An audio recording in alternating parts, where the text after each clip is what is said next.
సార్వత్రిక ఎన్నికలు దగ్గర పడుతున్నటువంటి నేపథ్యంలో ఆంధ్రప్రదేశ్లో రాజకీయ సమీకరణాలు అయితే శరవేగంగా మారుతున్నాయి. ఈ నేపథ్యంలోనే ఉమ్మడి విజయనగరం జిల్లాలో ఏ పార్టీ సత్తా చాటబోతోంది, ఏ పార్టీకి ఎన్ని స్థానాలు రాబోతున్నాయి, అసలు ఉమ్మడి విజయనగరం ప్రజల అభిప్రాయం ఏ రకంగా ఉంది అనే అంశాల గురించి కేకే సర్వే అండ్ స్ట్రాటజీస్ అనేటువంటి సంస్థ ఒక సర్వేని నిర్వహించింది.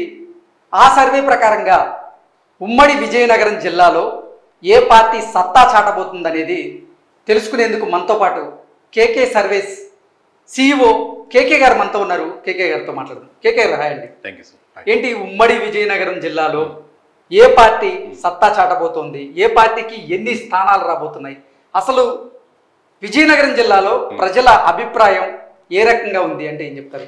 విజయనగరం జిల్లాకి వెళ్లే ముందు సార్ ఒకే 1 మినిట్ ఏంటంటే కేకే సర్వేస్ లాస్ట్ టైం చెప్పినప్పుడు 9కి 9 ఇంకా 2-3 నెలల ఎలక్షన్స్ ఉండగా చెప్పే మనం 9కి 9 వైఎస్ఆర్సీపీకి మాత్రమే వస్తాయి అన్నప్పుడు హార్డ్ కోర్ వైఎస్ఆర్సీపీ కూడా నమ్మలేదు. ఒకటన్నా టీడీపీకి వస్తుందిలేండి, మరి 9 ఎలా వస్తాయి అన్నట్టుండేవాళ్ళు అనమాట. కానీ ఒక్కసారి రిజల్ట్స్ వచ్చాక టీడీపీ కాదు, వైసీపీ కాదు, జనసేన కాదు, న్యూట్రల్ కాదు, అందరూ ప్రతి ఒక్కరు మనకు అభిమానులుగా అయిపోయారు అన్నమాట.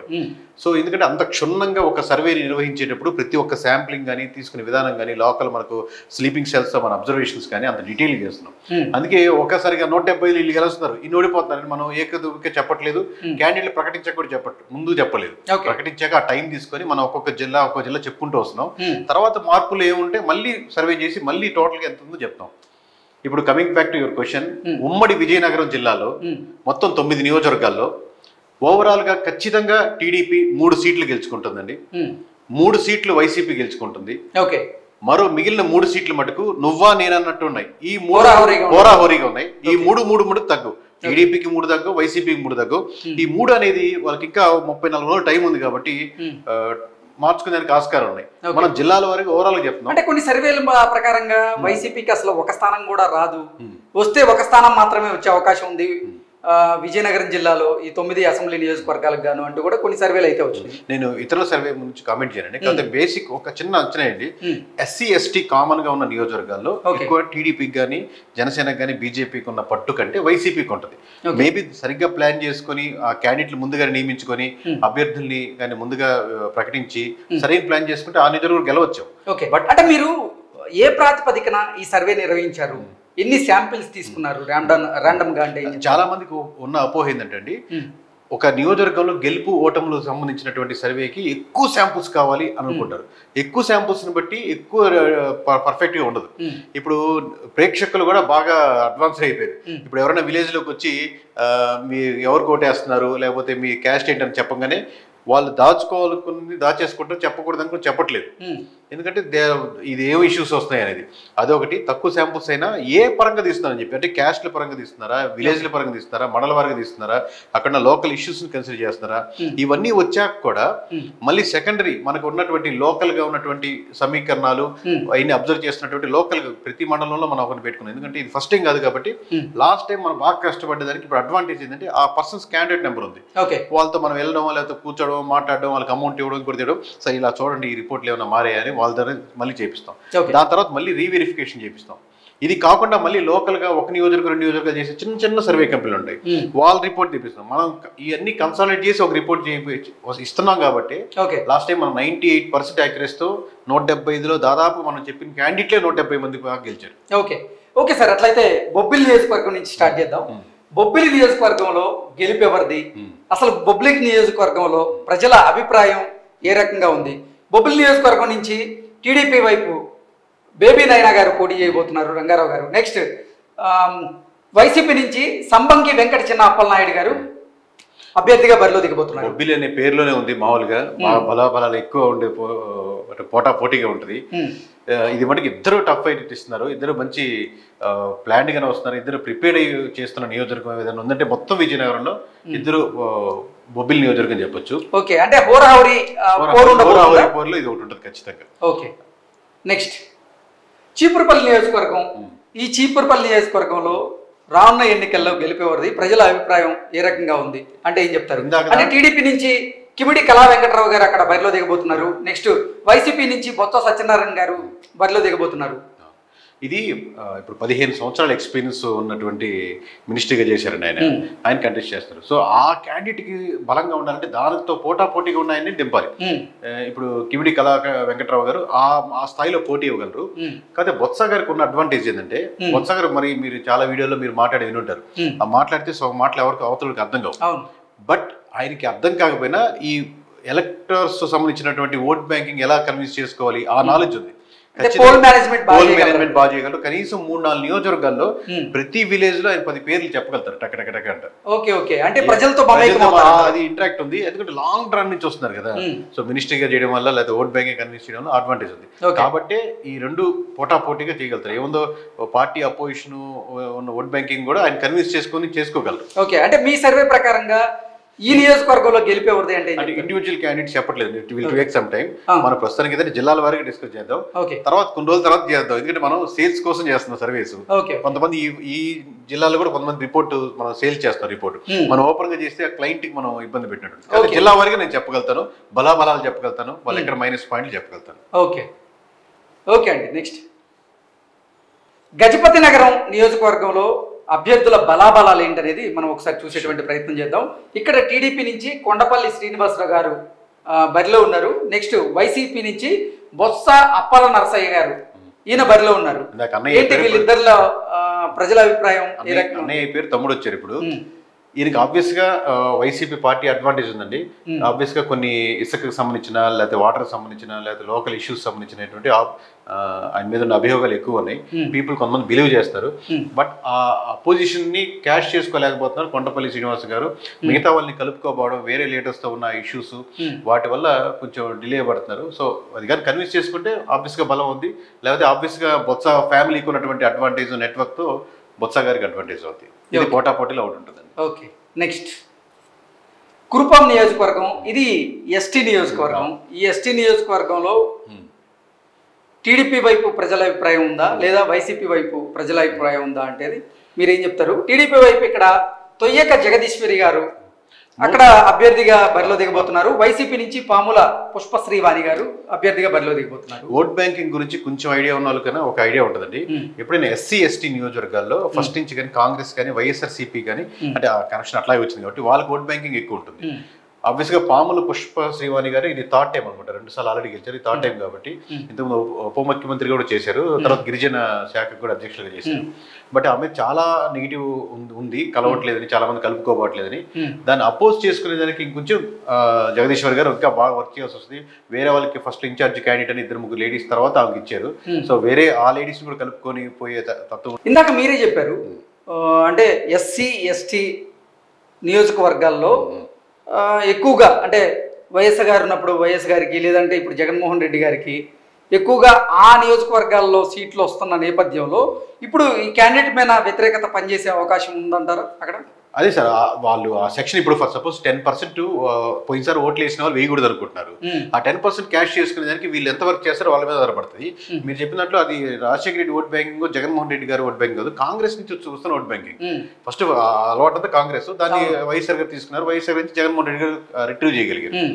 అట్ ది సేమ్ టైం దాంట్లో క్యాండిడేట్ మీద ఉన్న నెగిటివిటీ కలవట్లేదు, జనాల్ని కలుపుకోవట్లేదు, కొంచెం దూరం మెయింటైన్ చేస్తున్నారు. పేరుకేమో ఎస్టీ నియోజకవర్గం కానీ మామూలు నియోజకవర్గాల్లో ఎమ్మెల్యేలు కలిసేందుకు కూడా కలవట్లేదని ఒక దాని మీద.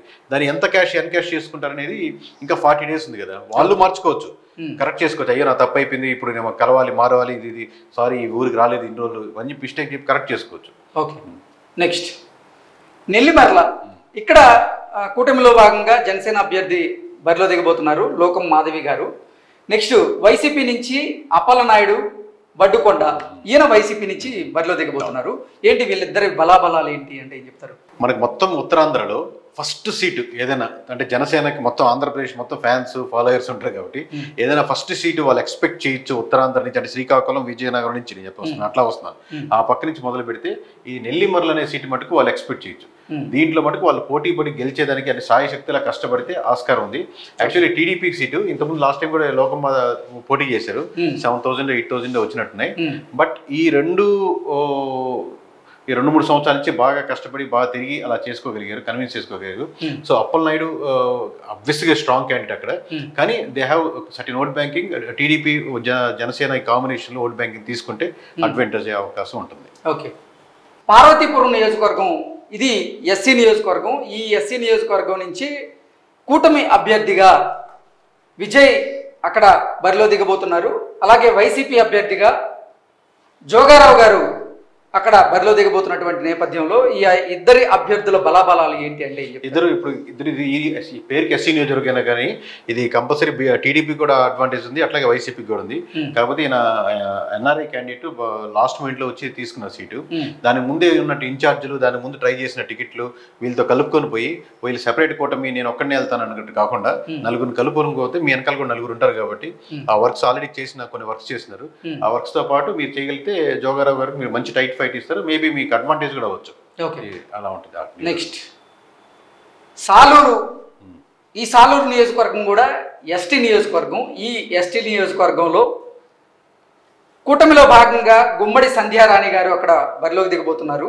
నెక్స్ట్ వైసీపీ నుంచి రాజన్న దొర పీడిక, ఈయన వైసీపీ నుంచి బరిలో దిగబోతున్నటువంటి నేపథ్యంలో వీరిద్దరి బలాబలాలు ఏంటి అంటే ఏం చెప్తారు? ఇందాకట్లాగే సేమ్ అండి. ఇప్పుడు రాజేంద్ర దొర గారికి ఏంటంటే జనాలతో కలుపుకోవడం, ఏమైనా వర్క్స్ ఉంటే గవర్నమెంట్ వర్క్స్ చేయడం, ఇల్లు కన్స్ట్రక్షన్స్ ఉంటే దాని దగ్గర ఉండి కంప్లీట్ చేసేట్టు చూసుకోవడం, ఈ లోకల్ పీపుల్ తో బాగా అటాచ్డ్గా ఉండడం అడ్వాంటేజ్ గా ఉంటుంది అన్నమాట. ఆబ్వియస్ గా పార్టీ పరంగా ఏమైనా ఉంటే నెగిటివ్ ఉంటే ఆ నెగిటివ్ ఓట్ బ్యాంకింగ్ ఉంటుంది.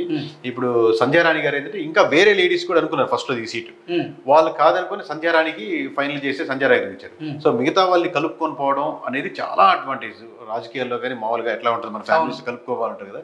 సో ఓట్ బ్యాంకింగ్ కూడా నా పార్టీ నేను ఉంటానంటే రాదు, వాళ్ళని కలుపుకోబోతే ఆబ్వియస్గా ఆయన స్ట్రాంగ్ క్యాండిడేట్ కాబట్టి మీరు ఇంకా గట్టిగా కష్టపడితే కానీ ఇది బేసిక్గా ఎస్టీ నియోజకవర్గం, బేసిక్గా వైఎస్ఆర్సీపీ బలం ఎక్కువ ఉంటుంది. క్యాండిడేట్ కొంచెం స్ట్రాంగ్గా ఉన్నప్పుడు మీరు ఇంకా కష్టపడాల్సి వస్తుంది.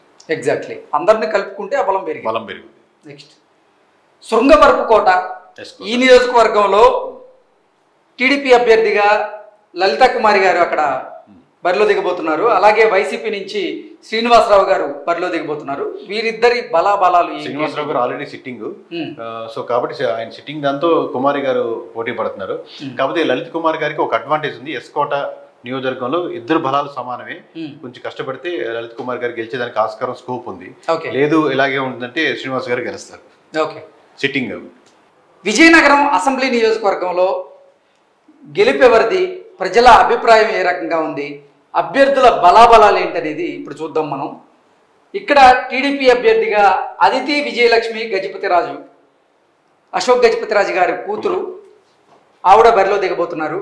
నెక్స్ట్ వైసీపీ నుంచి కోలగట్ల వీరభద్రస్వామి గారు, ఈయన అక్కడ బరిలో దిగబోతున్నారు. వీళ్ళిద్దరి బలాబలాలు ఏంటి? కొలగట్ల వీరభద్రస్వామి గారు సిట్టింగ్. లాస్ట్ టైం ఎప్పుడు ఎమ్మెల్యేగా చేశారు అంటే లాస్ట్ టైం మినిస్ట్రీగా వెళ్ళారు అనమాట, ఎంపీగా పోటీ చేశారు అశోక్ గజపతిరాజు గారు. సో దాని ముందు గెలిచారు, సెంట్రల్లో కూడా మినిస్ట్రీగా చేశారు. తర్వాత మొన్న ఎంపీగా చేసినప్పుడు ఓడిపోయారు. సో ఆ సీట్ తరపు నుంచి సేమ్ వాళ్ళ కుమార్తెగా ఇచ్చారు. కానీ ఈ మధ్య తర్జన భర్జనలో మళ్ళీ ఎమ్మెల్యేగా పోటీ చేస్తానని చెప్పినప్పుడు కొంచెం హోల్డ్ ఆ డిస్కషన్ జరిగింది.